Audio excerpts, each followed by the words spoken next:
શું તમે ડિપ્લોમાના ત્રીજા કે ચોથા સેમેસ્ટરની અંદર અભ્યાસ કરી રહ્યા છો અને ડીડીસેટ ના જે પ્રશ્નો છે તમને મૂંઝવી રહ્યા હોય કે સર ડીડીસેટ ની તૈયારી અમારે કરવી જોઈએ કે ના કરવી જોઈએ, પ્લસ જો કદાચ કરવી જોઈએ તો શું સેમ 3 કે સેમ 4 માંથી સ્ટાર્ટ કરીએ, અને જો એનો જવાબ હા હોય તો સાહેબ એનું પ્લાનિંગ કેવી રીતે કરીએ. ઓકે, તો આ બધી જ તમારા જે ક્વેશ્ચન્સ છે, આ બધા જ તમારા જે કહેવાય કે પ્રશ્નો છે એનું નિરાકરણ, આ બધાનું જ સોલ્યુશન આપણા આ વિડીયોની અંદર તમને સરસ મજાનું મળી જવાનું છે, કે જેની અંદરથી તમને બહુ બધી માહિતી મળવાની છે. તો અચૂક તમારા ફ્રેન્ડ્સની સાથે શેર કરો આપણો જે લેક્ચર છે ને. તો ચાલો વિડીયોની શરૂઆત કરીએ. હાય હેલો વિદ્યાર્થી મિત્રો, કેમ છો? મજામાં? ફરી પર આપણે આવી ગયા છે કે ડીડીસેટ ના જે કોઈ ક્વેશ્ચન્સ છે કે સેમ 3 અને સેમ 4 ના જે વિદ્યાર્થીઓ હોય એમને જો પ્રશ્ન મૂંઝવી રહ્યો છે કે સર ડીડીસેટ ની તૈયારી કરવી જોઈએ ના કરવી જોઈએ, તો બધાનું સોલ્યુશન આપણે આ લેક્ચરની અંદર જોવાના છીએ. તો તૈયાર થઈ જાઓ. સૌથી પહેલા તો જો કદાચ ડીડીસેટ એટલે શું તમને ખબર નથી તો આપણા આઈ બટન ઉપર તમને વાય ડીડીસેટ નો એક લેક્ચર આપેલો છે.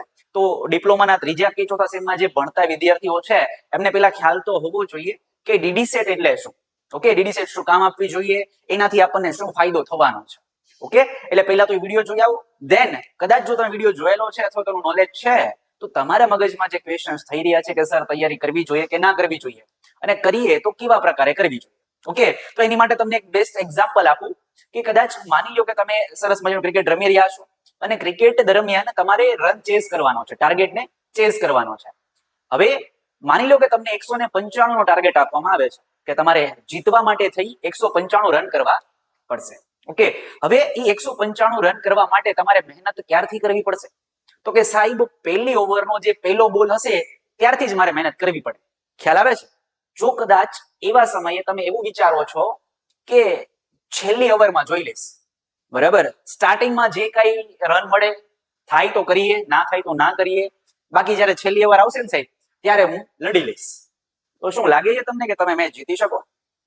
અને આનો જવાબ તો તમને ખુદને ખબર હશે કે સાહેબ આવું પોસિબલ નથી. એ 195 નો જે ટાર્ગેટ છે સાહેબ એ મારે મેળવવા માટે પહેલા બોલથી જ મારે મહેનત કરવી પડશે. ખ્યાલ આવે છે? તો હવે માની લો કે આપણો 200 માર્કનો પેપર છે અને એ 195 નો ટાર્ગેટ હું તમને અત્યારથી આપું છું. ખ્યાલ આવે છે? હવે વિચાર કરો કે શું 195 માર્ક લાવવા માટે થઈ તમારે પહેલા બોલથી તમારે ક્લિયર કરવું પડશે, એટલે કે ત્રીજા સેમમાં છો કે ચોથા સેમમાં છો ત્યારથી તૈયારી કરવી પડશે, કે છેલ્લા સેમમાં લડી લેશો? પરિણામ તમારી સામે છે, તમને ભવિષ્ય દેખાઈ રહ્યું છે કે સાહેબ શું થશે. ક્લિયર છે? ડન. તો તમને જવાબ તો મળી ગયો. જે ક્વેશ્ચન તમારા મનમાં છે કે સાહેબ તૈયારી કરવી જોઈએ અને જો કરવી જોઈએ તો અત્યારથી કરવું કે નહીં, એનો જવાબ તમને ખુદને મળી ગયો, મેં આપ્યો નથી. પણ છતાં તમને થોડુંક એનાલિસિસ કરીને આપીશ કે જેથી કરીને તમને હેલ્પ મળે અને તમારા મગજમાં જે ક્વેશ્ચન છે એનું તમને સોલ્યુશન મળે. તો આની માટે આપણે એક કામ કરશું કે તમારું જે બેક રિઝલ્ટ છે પાછલા જે વર્ષો છે, મીન્સ કે તમારું પહેલું સેમ, બીજું સેમ, આ બે સેમના રિઝલ્ટ અને તમે ત્રીજા સેમમાં કદાચ અત્યારે હશો. ઓકે, તો આ પાછલાનું જે રિઝલ્ટ છે એને આપણે થોડુંક એનાલિસિસ કરી અને જોવું પડશે કે જો કદાચ તમે પાછલા જે તમારું રિઝલ્ટ છે આ રિઝલ્ટની અંદર તમારા સીજીપીએ આપણે એકવાર જોઈએ, જે આપણા સીજીપીએ બનતા હોય છે.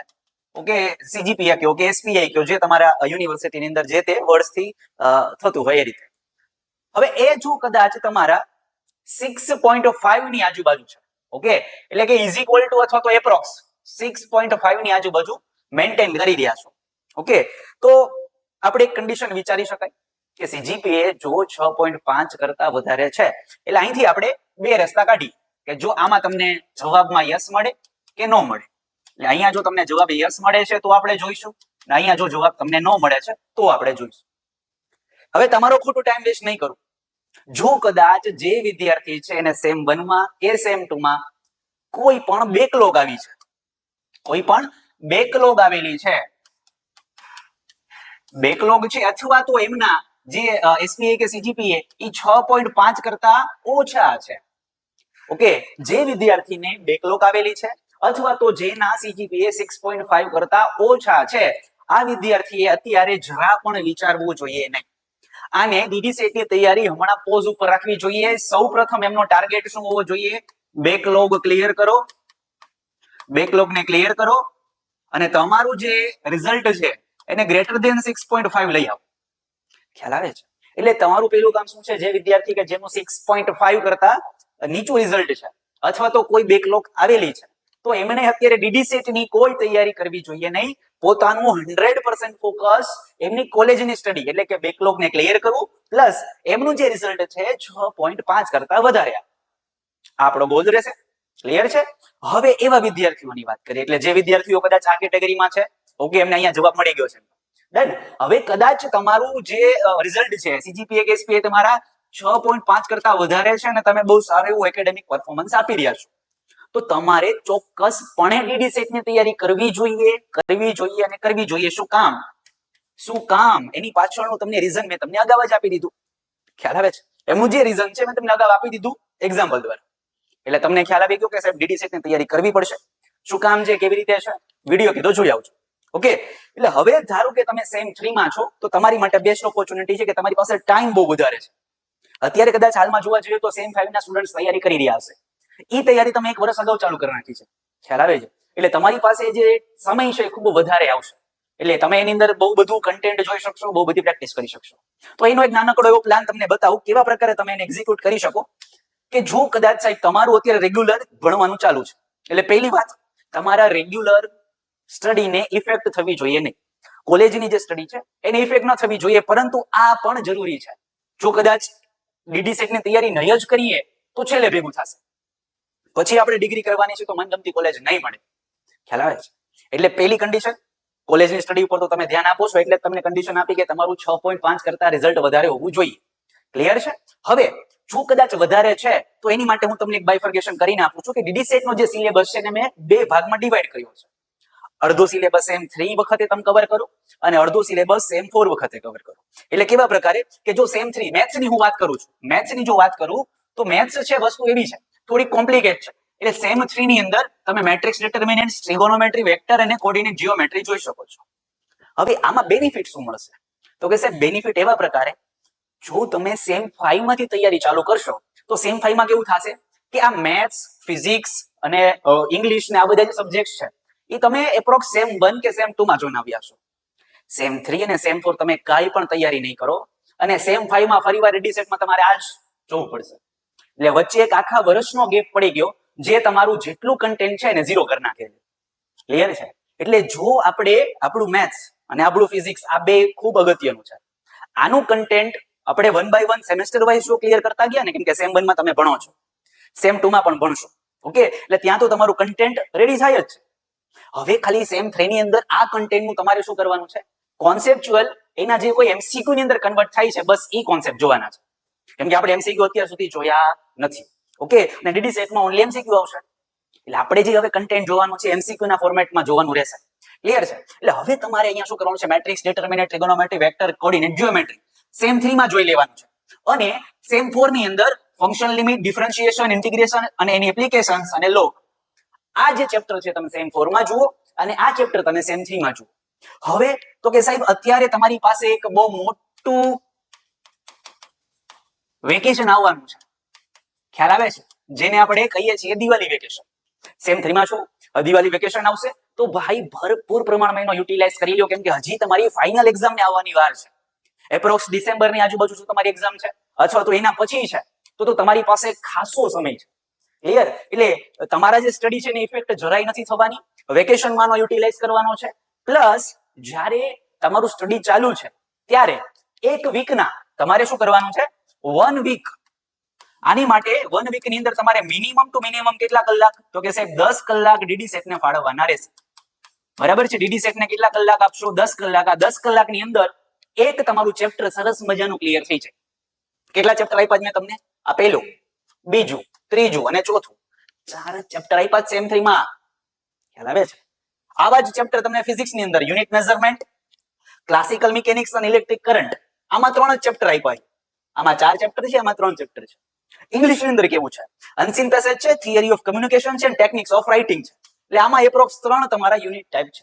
ઓકે, એટલે 3 ને 3 6 4 10, ટોટલ 10 યુનિટ જેવું તમારે જોવાનું છે. અને તમારી પાસે સેમ 3 આખું છે, આખું એટલે ઇન ધ સેન્સ તમારી જ્યાં સુધી ફાઇનલ એક્ઝામ નથી આવતી ત્યાં સુધી, અને દિવાળી વેકેશન તો પ્લસમાં છે જ. ઓકે, તો આની અંદર તમારે આટલો સિલેબસ કવર કરી લેવાનો છે. નેક્સ્ટ, જ્યારે સેમ 3 અને સેમ 4 વચ્ચે તમને વેકેશન મળશે. પહેલી વાત, જ્યારે તમારી ફાઇનલ એક્ઝામ છે ટોટલી ડીડી સેટ ના સાઈડમાં કરી નાખો, ત્યારે ડીડી સેટ ઉપર જરા પણ ધ્યાન આપવાનું નથી. 100% અટેન્શન તમારી એક્ઝામને આપવાનું છે, કેમ કે જો બેકલોગ આવી બધી મહેનત પાણીમાં જશે. ક્લિયર છે? એટલે બેકલોગ તો લાવવાની જ નથી, રિઝલ્ટને 6.5 કરતા અપ રાખવાનું છે. ક્લિયર છે? એટલે અહીંયા મેઇન આ કન્ટેન્ટ તમારે 1 બાય 1 જોતું જવાનું છે. જ્યારે એક્ઝામ છે સાઈડ કરી દો. બરોબર છે? ચાલો, હવે જ્યારે સેમ 3 અને સેમ 4 આ વચ્ચે તમને થોડુંક નાનું વેકેશન મળી જાય છે, ત્યારે આનું ફટાફટ રિવિઝન પણ થઈ જશે અને સેમ 4 ની શરૂઆત પણ થઈ જશે. તો એની અંદરના જે કોઈ તમારા યુનિટ્સ છે એને તમે કરી શકો છો. ફંક્શન લિમિટ છે, differentiation, integration, logarithm, total 4 unit આમાં આપ્યા છે, 3 યુનિટ તમને આમાં આપ્યા છે અને 3 યુનિટ આમાં આપ્યા છે. તો એઝ ઇટ ઇઝ આ પ્રકારે ડિસ્ટ્રીબ્યુશન કરીને આપ્યું છે. તો અહીંયા ખાસ તમારે જોવાનું રહેશે કે સેમ 3 ની અંદર આટલું કન્ટેન્ટ અને સેમ 4 ની અંદર આટલું કન્ટેન્ટ જોવાનું છે. ઓકે, હવે સાહેબ એનો ફાયદો શું? તો વિચારો, તમારું જે ડીડી સેટ નો સિલેબસ છે, DDCET નો જે તમારો સિલેબસ છે, બરાબર, હવે એ સિલેબસ તમે સેમ 3 એન્ડ સેમ 4 આ બેમાં 50% અને 50% ડિવાઈડ કરી 100% ની તૈયારી પૂરી કરી. સેમ 4 પૂરું થશે, ડીડી સેટ નો એક વારનો સિલેબસ જોવાઈ ગયો છે. ક્લિયર છે? હવે તમે આવશો સેમ 5 માં. સેમ 5 માં આવશો, ઓકે, ત્યારે તમારી પાસે કન્ટેન્ટ રેડી હશે એટલે 100% તમે ત્યારે સેમ 5 માં હજી એક વાર આ પહેલી વારનું રિવિઝન, ફર્સ્ટ રિવિઝન, કેમ કે રિવિઝન જ કહીશ, કેમ કે આનું અડધું કન્ટેન્ટ 70 to 75% કન્ટેન્ટ તમારા જે સિલેબસ છે, તમારું જે કોલેજમાં તમે જે ભણ્યા એ જે સિલેબસ છે એની સાથે ઓવરલેપ થાય છે. ઓકે, તો રિવિઝન જેવું જશે. આ બધું જોયેલું લાગશે, સાવ નવું તો છે નહીં. ઓકે, એટલે પહેલી વખતનું રિવિઝન તમે સેમ 3 સેમ 4 માં 100% પતાવો છો. બીજી વખતનું રિવિઝન તમે સેમ 5 માં કરશો, એ તમારું સેકન્ડ રિવિઝન હશે. ખ્યાલ આવે છે? અને સેમ 6 આની અડધી શરૂઆત થઈ ચૂકી હશે, તમારી સેમ 6 ની શરૂઆત થઈ ચૂકી હશે અને એની જ્યારે મિડ એક્ઝામ હશે એની આજુબાજુમાં કાં તો પહેલા ને કાં તો પછી આપણે ડીડી સેટ ની એક્ઝામ આવશે. એટલે આમાં તમને આ સેમેસ્ટર આખું મળશે, તમને ફૂલ મળશે.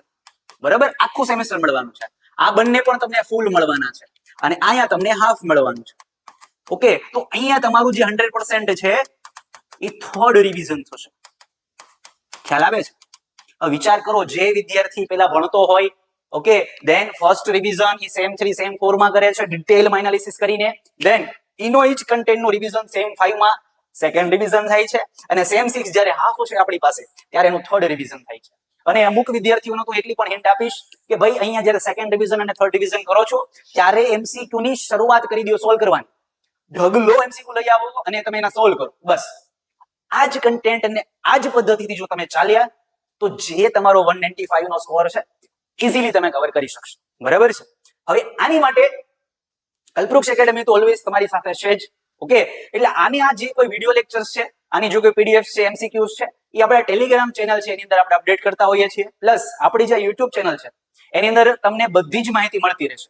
તમારા જે કોઈ બીજા ક્વેશ્ચન્સ છે એ પણ તમે કોમેન્ટમાં મૂકો, એની ઉપર હું તમને વિડીયો બનાવીને આપીશ. પ્લસ તમારે જ્યાં જ્યાં જરૂરિયાત છે ત્યાં ત્યાં કન્ટેન્ટ પ્રોવાઈડ કરવાની જવાબદારી અમારી. ઓકે, પરંતુ મહેનત કરવી પડશે આપણો જે ટાર્ગેટ છે એને અચીવ કરવા માટે. ક્લિયર છે? તો આ વિડીયો તમારા જેટલા વિદ્યાર્થીઓ મિત્ર છે એને બધાને શેર કરો, જેથી કરી એમનું કન્ફ્યુઝન દૂર થાય. એમને પણ તમે ટાર્ગેટ આપો કે ભાઈ તારે 195 લાવવાના છે ને મારી સાથે મારી મનગમતી કોલેજમાં આવવાનું છે, કેમ કે ત્યાં એકલા તો મજા નહીં આવે, આપણા ભાઈબંધો હશે તો મજા આવશે. ક્લિયર છે? તો એને પણ આ વિડીયો શેર કરી દો અને આપણી જે ટેલિગ્રામ ચેનલ છે એમાં તરત મીન્સ કે જે લિંક છે એની ઉપર ક્લિક કરશો એટલે તમે ટેલિગ્રામ ચેનલની અંદર ડાયરેક્ટ તેમાં પહોંચી જશો. ફોલો કરી દો અને આગળની જે કોઈ અપડેટ્સ છે એ તમને મળતી રહેશે. પ્લસ ખાસ કલ્પવૃક્ષ એકેડમીના જે ઓફલાઈન પેપર લેવામાં આવે છે, એક તો WRT લઈએ છીએ, વીકલી રિવિઝન ટેસ્ટ, એની લિંક આપણા ગ્રુપમાં મૂકવામાં આવે છે. પ્લસ જે મોક ટેસ્ટ લેવામાં આવે છે કે જે 200 માર્કના પેપર ડીડી સેટ લે છે, GTU કન્ડક્ટ કરે છે, એ જ પેટર્ન થી ટોટલ 100 ક્વેશ્ચન્સની એક PDF તૈયાર કરીને આપણે પેપર લેતા હોઈએ છીએ ઓફલાઈનમાં. તો આ ઓફલાઈન પણ તમને પ્રોવાઈડ કરું છું, જે ઓફલાઈનમાં પેપર લઉં છું એ પણ તમને આ ટેલિગ્રામ ચેનલમાં અપલોડ કરું છું. ક્લિયર છે? તો તમારા MCQ ના જે કન્ટેન્ટ છે બહુ જબરદસ્ત બની જશે. ક્લિયર છે? તો મળી આવતા લેક્ચર્સમાં, ત્યાં સુધી રજા આપશું. નમસ્કાર, જય હિન્દ, જય ભારત.